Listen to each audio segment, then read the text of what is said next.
People ask me all the time, how do I color grade? So in this video today, I'm going to break down how I color grade between Premiere Pro and DaVinci Resolve so I can get the most cinematic colors possible. Let's get into it. So what I have open now is the Little Skies project that I did from back in October. And this is the first time I used this color grading workflow for this project. What you're going to want to do is turn off all of your overlays, like the transitions, which are these clips right here, the PNGs and all that, and even the color grade. So I'm going to turn off this adjustment layer so that now it's just the raw footage. And as you can see, it is literally just the show, but with no. So after you do that, you're going to go up to export, name the file to whatever you want. So I'm going to do skies ungraded. I've already had this exported, so I'm not going to do it again, but you're going to make sure that the preset is on custom, change your format to QuickTime. Then you're going to go down to your video settings. You're going to make sure it's on Apple ProRes 422 HQ. The HQ stands for high quality, so it's going to have the highest quality possible for your footage. And then make sure all this stuff stays untouched. And then you're just going to go over down here and click export. Just wait for your project to export. After you have that exported, you're going to open up DaVinci Resolve. You can theoretically do this with the free version, but I use the studio version so I can get the denoise plugin. It makes it so much easier for when you have night footage to get rid of all the grain if you have grain in your footage. I have this as the file right here. So this is the ungraded thing we just exported. We're going to drag it into the edit panel. Drag it all the way over and then go up to timeline, go to detect scene cuts, and it's going to automatically detect where the scene changes or where you made a cut. After that is done, you're going to go down to the color panel and then go up to gallery, power grade, and then throw on that power grade. I use the Jax Film power grade. Shout out Jax Films. He makes the best power grade in my opinion. It makes my colors so much better. And it's so easy to work through instead of having to use a million nodes. I use this and it speeds up my workflow 100 times faster. It makes it so much easier to color grade my footage, and I don't have to worry about doing it from scratch every single time because that can get tedious. So with this, I'm going to go to like just some middle clip and I'm going to apply this power grade.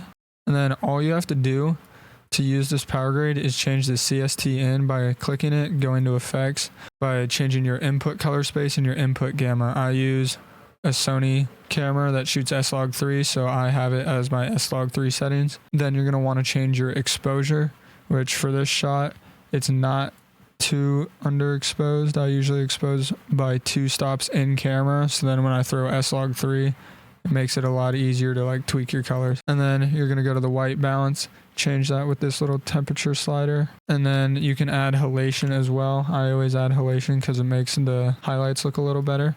And then this is the magic. You can choose whatever LUT you want to match your footage the way you like it. So I like this look that I had, and then I like to add some warmth. So I just enable that.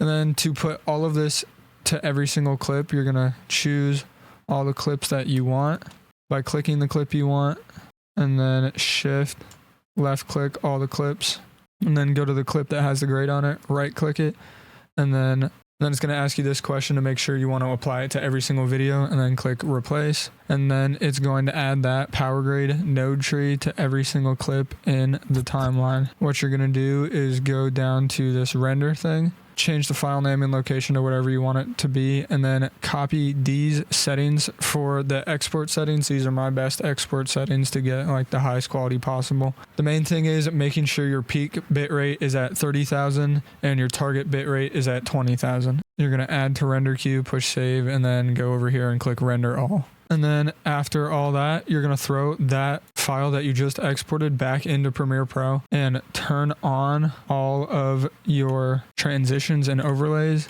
and then just turn off the original footage, and you will have your video completely exported, and it'll look somewhat like this.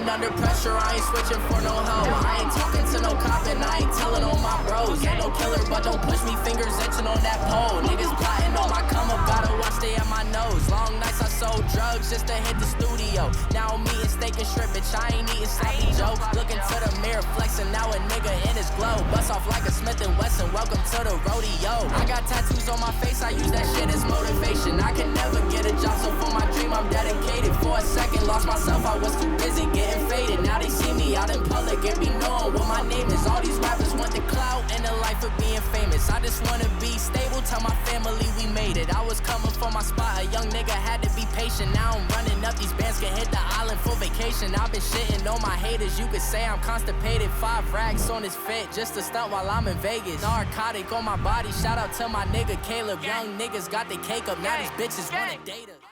And that's how I use Premiere Pro and DaVinci Resolve to speed up my workflow by 1,000,000%. Your 2 a.m. self is going to be thanking you later. Peace.